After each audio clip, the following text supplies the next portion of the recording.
For this, the Information Technology Year, BBC Two begins a new series now that explores the world of information science in the computer programme.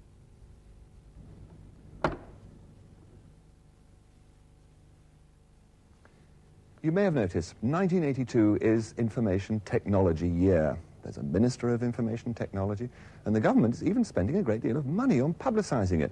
But what is information technology? All it really means is the world of computers. But why have they suddenly become so important, and what should we, as non-computer experts, know about them? Well, that's exactly what I shall be finding out during this series. One thing I know already, don't expect the computer revolution to happen tomorrow. It's happening now.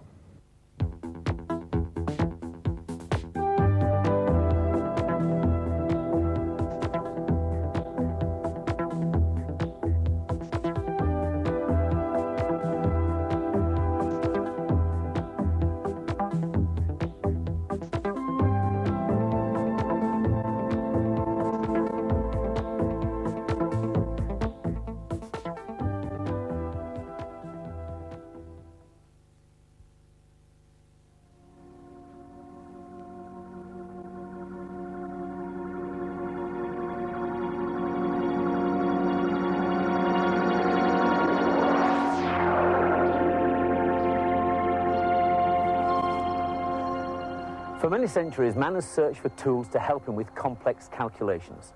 I suppose the fingers were the first. 10 of them, they're easy to use, they're portable, but they're limited in application. Recently, a theory has emerged that this was built 5,000 years ago as a complex astronomical computer to calculate the movements of the sun and the moon.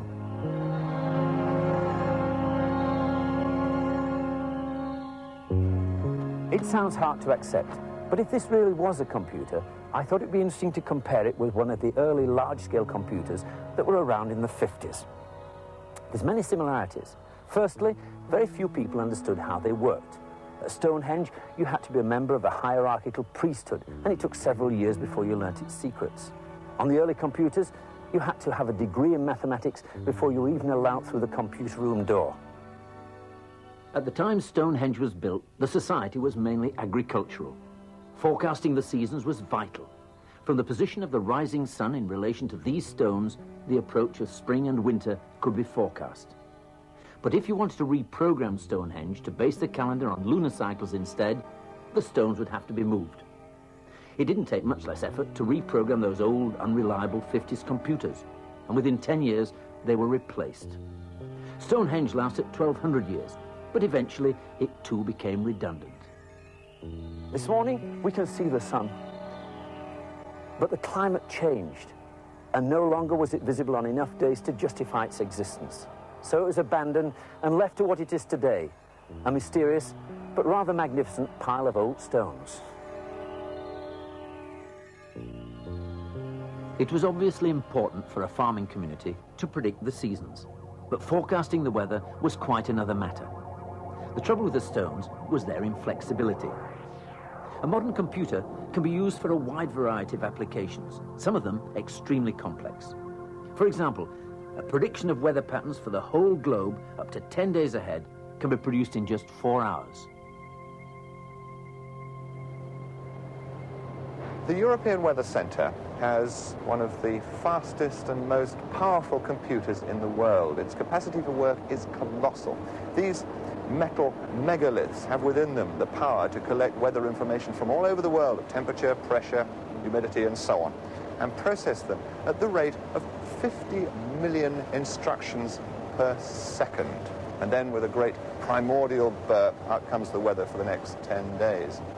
Now, just to put that in some sort of perspective, if I were to do the same calculation, single-handed, even with the aid of a perfectly ordinary pocket calculator like that, I would need to have started well before Stonehenge was even thought of. Or to put it another way, if I gave the job to the entire population of China to share, the chances are they could do the job in 4 hours. But then, at the end of it, the chances are I wouldn't be able to collect the information even if I could speak Chinese.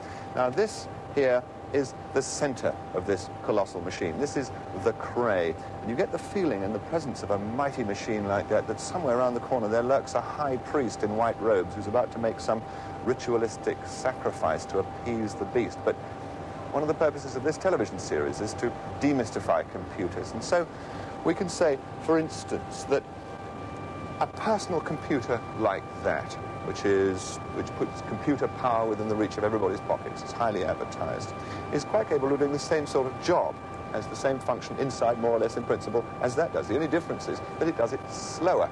So if we wanted to use microcomputers to do the same job as that, we'd need about 1 million of them.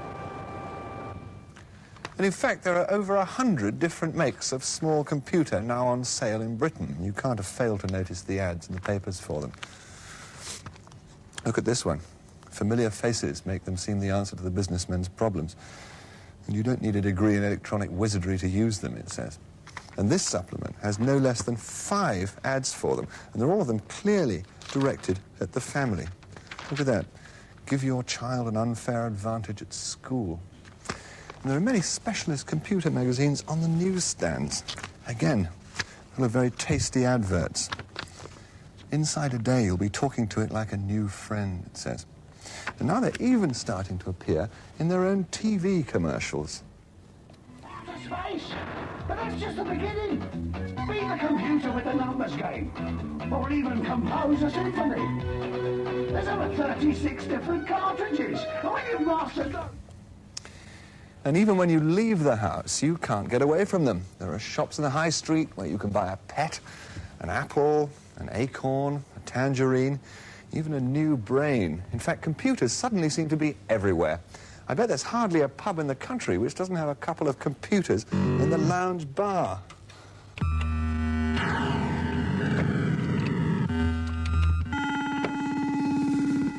Well, like it or not, they're with us for good, but I sometimes get the feeling that the only people who'll get any use out of them, apart from space invaders, are a few highly qualified boffins and some home enthusiasts who, until 10 years ago, would have been making their own television sets. Well, don't despair. This series will show that the computer is within the reach of anybody, including me. And the man who'll be ably helping us with the task is Ian McNaught-Davis. Mac, you've been working with computers since Stonehenge was built, I think, haven't you? I thought you were going to come out with that remark about it being the first silicon chip. Is that what Stonehenge is? Just about, yes. Well, I did program those early valve machines, which had several interesting characteristics. First, they were extremely expensive to buy. They were horrendously expensive to run. You needed a resident maintenance engineer just to keep the things going. And they were very slow compared with modern computers. Just to give you an idea, it's a lovely analogy, but it turns out that the Volkswagen Beetle went into production at about the same time as the first large computer was made. And if that had improved in price performance as much as the computers had, then you would have had a Beetle today doing 600 miles an hour, 30,000 miles to the gallon. It would have lasted 10,000 years without a service, and it would have cost you 50p. So you'd have had a disposable motor car. And in comparison with those early valve machines, that watch, which has got 4 games on it and tells the time, probably has as much logic in it as those very early old-fashioned valve machines. What's the secret of it? How has it happened? Well, strangely enough, it's this, silicon. That's what sand is made out of. It's what the silicon chip is made out of.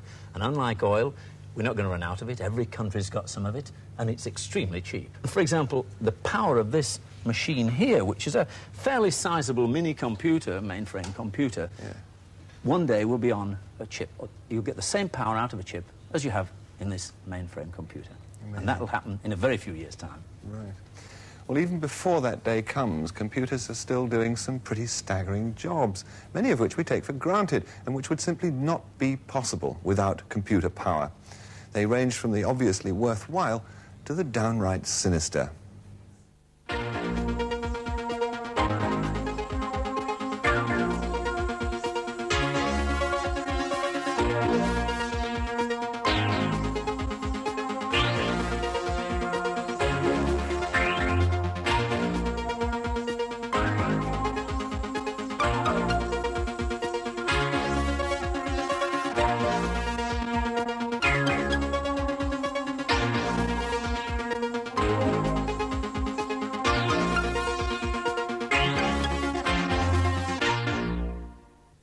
Mac, what is it that makes computers so very useful to us? Is it that they're cleverer than we are?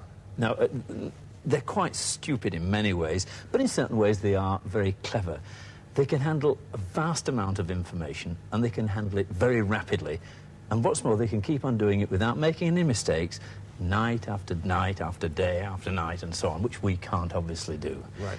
Well, I can understand that being applied to sending a man to the moon or running the Pentagon or something, colossal, endless computations. But for an ordinary person who just maybe wants to run a small business or something, it's very confusing. We read ads in the paper. You could spend anything from £50 to £5,000 on a computer. But what use could I get from it?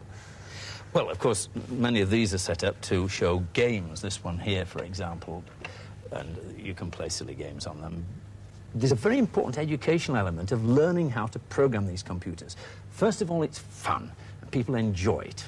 And secondly, it's very creative. You can do very interesting and exciting things. It's boundless, the sort of things that you can actually use your creative imagination to do. And thirdly, it might turn out to be useful for your business. And there's no business that I can imagine that at some time or other won't find the use for a computer. Right. Now, supposing I wanted to use a computer for my business. I'm a freelance journalist. I mean, let's take my example as maybe a typical one. What gear do I need? Because there's a terrifically wide range of choice. Well, of course, you need the computer with a keyboard, yes. Something like this. You need a video screen. You need a straightforward cassette recorder to store your programs on as much as anything. Right. Obviously, you need a printer here for printing out your letters. And if this was a bit slow, the cassette recorder is a bit slow, you can buy yourself a disk unit, which is a lot faster, and that stores it on a disk instead of on the ordinary magnetic cassette. And that's the equipment you'd need. Right. Well, business, as Max said, and particularly small business, is the fastest growing area to which personal or microcomputers are being applied. Now, our reporter, Jill Neville, has been finding out just how small some of those businesses are.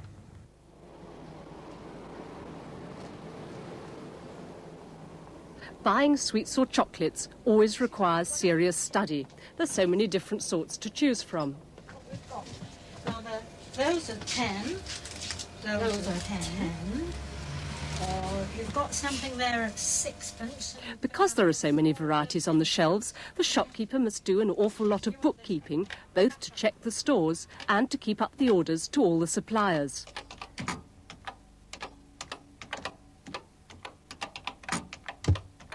In addition, Phyllis Arundel wanted to know more frequently than her accountant could tell her precise financial position. She'd seen microcomputers advertised and decided that she too must have one. But not all sweet shop owners have a computer. Once you actually had the computer here and you Yes. had that keyboard and the blank screen facing you, weren't you rather apprehensive? No. You knew what to do already, did you? Well, I mean, it looked like a typewriter, didn't it? And I could operate a typewriter, and I was fascinated by the little bits that came up on the screen in front of me, and having a printer and able to press another button, and it came out on the print at the side. It was great fun. Now, has it actually helped you in your business, do you think? Well, it hasn't financially helped. It hasn't brought in more custom, which is what I would need. But what it has done, it's given me a lot more time. I mean, the jobs that took ages, you know, but manually, now it's done in seconds. To keep up to date with her 40 sweet suppliers, VAT and the bank used to take Phyllis Arundel several hours bookwork every night. And that's the last thing you need after 10 hours on your feet.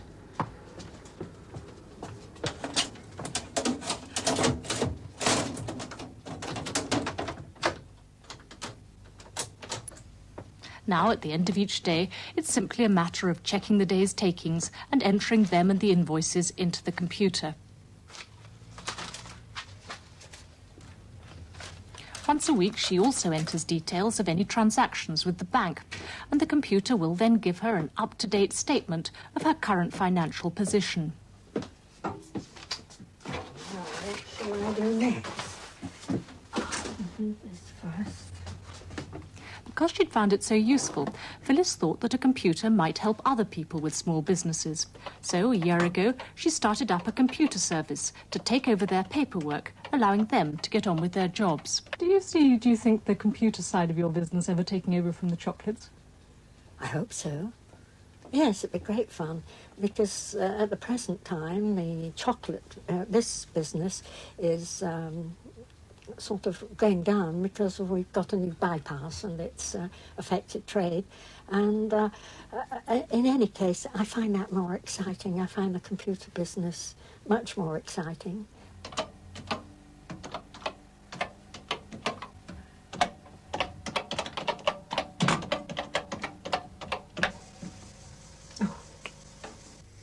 Well, I reckon if Phyllis can get to grips with a microcomputer, then I jolly well ought to be able to. But, Mac, have I got to be able to program a microcomputer in order to get some value from it? Not necessarily. You can buy a magazine, for example, and get program listings. I love this one with the bug-eyed monster and the lights coming out of its eyes. Yeah. And in here, they publish all manner of different sorts of programs, and they list them out for you. And you what do you do? You type all that into the computer? You type it all in without one mistake, and one mistake will ensure that it will never work. Right, well, that's pretty laborious business, isn't it? Well, you can buy it, of course, on a cassette. Yeah. Just an ordinary household cassette like this. That's just a perfectly ordinary domestic cassette, and yes. Presumably that's the same in principle as the proper big computer has, like James Bond films, has big tapes rolling backwards and forwards. It's the same sort of thing. That's exactly the same. Well, in principle it's the same. That's running about 250 times the speed of that, and they can run up to 8,000 times the speed of that. Things in computers don't happen 10 times or twice as fast. It's always 100 times or 1,000 times as fast. But for our purposes, this is perfectly good. We have a program in there, and we can put it into the machine. Well, let's do it. Right, so far so good. There's a perfectly ordinary domestic cassette recorder. Exactly. OK, connected to this. Now, what happens next? Well, we have to load the program into the machine. So you type load. LOAD. Now, we've got to give it the name of the program. So in this particular machine, we have to use quotation marks to give it the name. So quotation marks, and the name of the game is Wall. It's the old Wall game. Right. Now, we must switch on the cassette. Yes. And then hit return. And that puts the control back to the computer. And now it's beginning to search. Right. Now, presumably, as you said, this is a fairly slow and laborious way of doing it, and we could speed things up by using one of the floppy disks you were talking about earlier. Yes, on a floppy. This is about 130 times the speed of that, and of course it costs correspondingly more. So this takes minutes and that takes seconds? Yeah, it'll take half a minute, so that would be in flash, no time at all. Right. Now, how do we know it's finished? Well, we've got the symbol back here, and that shows the computer's waiting for you to do your next thing. So that's in there? That's it, so we can switch it off. And presumably we can check, can we, that what was on there is in there now? Happily, yes. All you have to do is to type out list and it'll tell you what's in it. List, L-I-S-T? L-I-S-T. Return. Wow. OK, that's the program that was. And that is exactly what it's read in from that cassette. Right. Right. OK, well, we know it's in there. How do we play the game? Just tell it to run. Run. Nice, simple English words, I must say. And return, I suppose. That's it. And you should be in the game. It works. Right. War game. Moves the bat. Left with the Z key, right with the X key. Try to knock all the bricks out with the ball. Bricks to the further back score more points. You're allowed 3 balls. Large or small bat. Well, I have an L bat. As a beginner. Press any key to serve. Right. Nice multicoloured game, that. I see. Yes, right. I think I get the picture. I hope you're better at tennis than you are at this. It's so simple to play. OK, well, obviously it's not just for playing games. They're terrific fun, but there must be more to it than that. I really hate to see computers just used for playing games. To my mind, it's kind of degrading when they could be used for much more serious purposes. And, of course, there are millions of uses for them, many of which we're going to look at in this series. For example, you can actually use this to communicate with much larger scale computers through telephone networks. You can use it to communicate with other people who own micros, and you could use it to communicate with databases. Yeah. And that's what I'm going to show you right now. All right. And we're going to access a database, and we do this by typing star Prestel. So it's star Prestel. Prestel.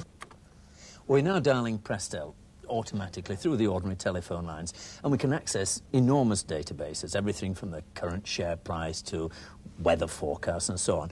And key something rather to continue. That's the old hash up there, which is a shift and a hash. Old hash is wonderful. What would you like to do? Well, we thought about this before the programme started, and I've decided I want to fly to Paris. 1 ticket? Oh, what a shame. Well, there we go, travel. And number 2. OK. 2. And Presto. Presto, I've never heard of that airline, but I'll take a chance. Oh, we don't want to book a real ticket on one of the others. I see. Now, we're going to Paris, so presumably Put 1 in there, and if One that's from where the Paris, little that's flashing thing is, that's where it's going to come. All right, 1. And a hash. And a hash. Economy. 1. Hash. Getting the hang of this. Date of travel, the 11th of January. That's 11:01. Oh. Just like that. Yep, that's it.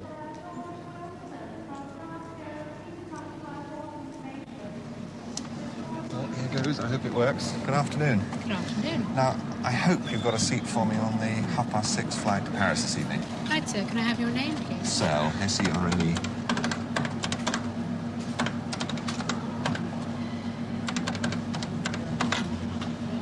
Yes, sir. The VA316 at 18:30. How would you like to pay? By credit card. The fare is £64. Wonderful. Really well.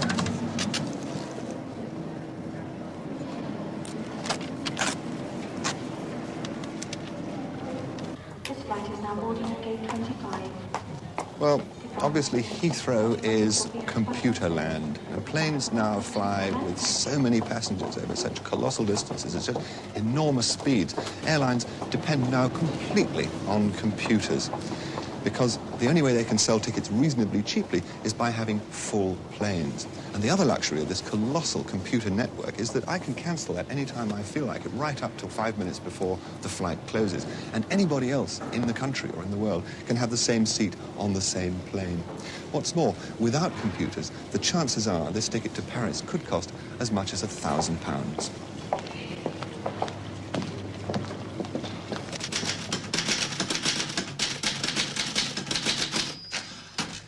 But before we get carried away with enthusiasm for these miracles of technology, perhaps we should consider a more objective view.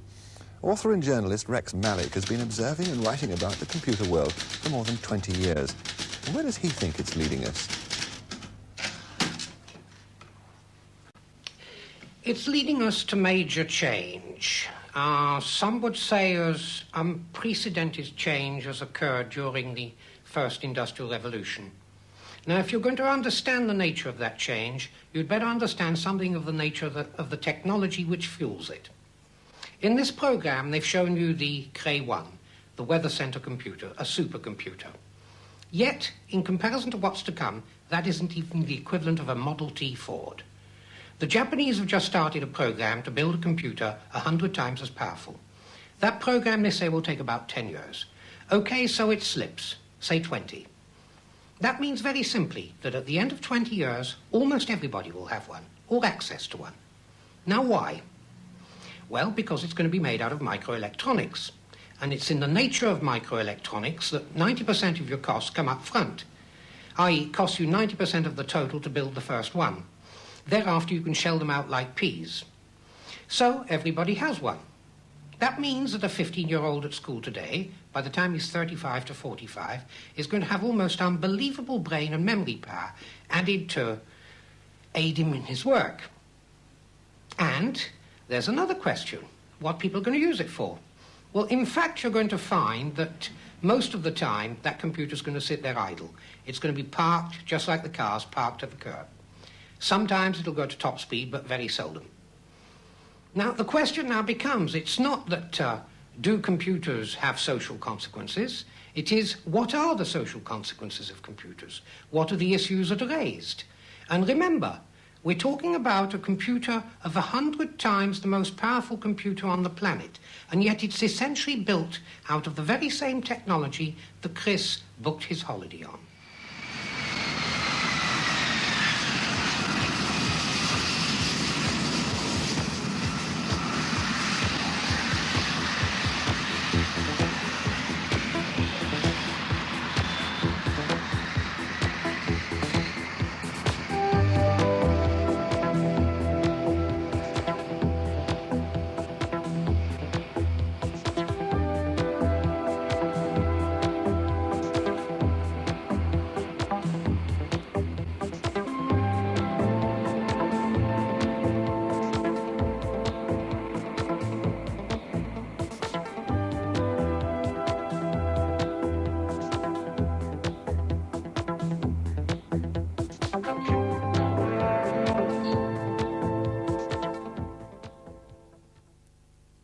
A BBC publication entitled The Computer Book, which explains what computers can do and how they work, will be available from bookshops from this Friday, the price £6.75. And for details of the materials and equipment available, including the BBC microcomputer system and the linked NEC correspondence course in programming, please send a stamped addressed envelope at least 12 inches by 9 inches to Broadcasting Support Services, P.O. Box 7, London W3 6XJ.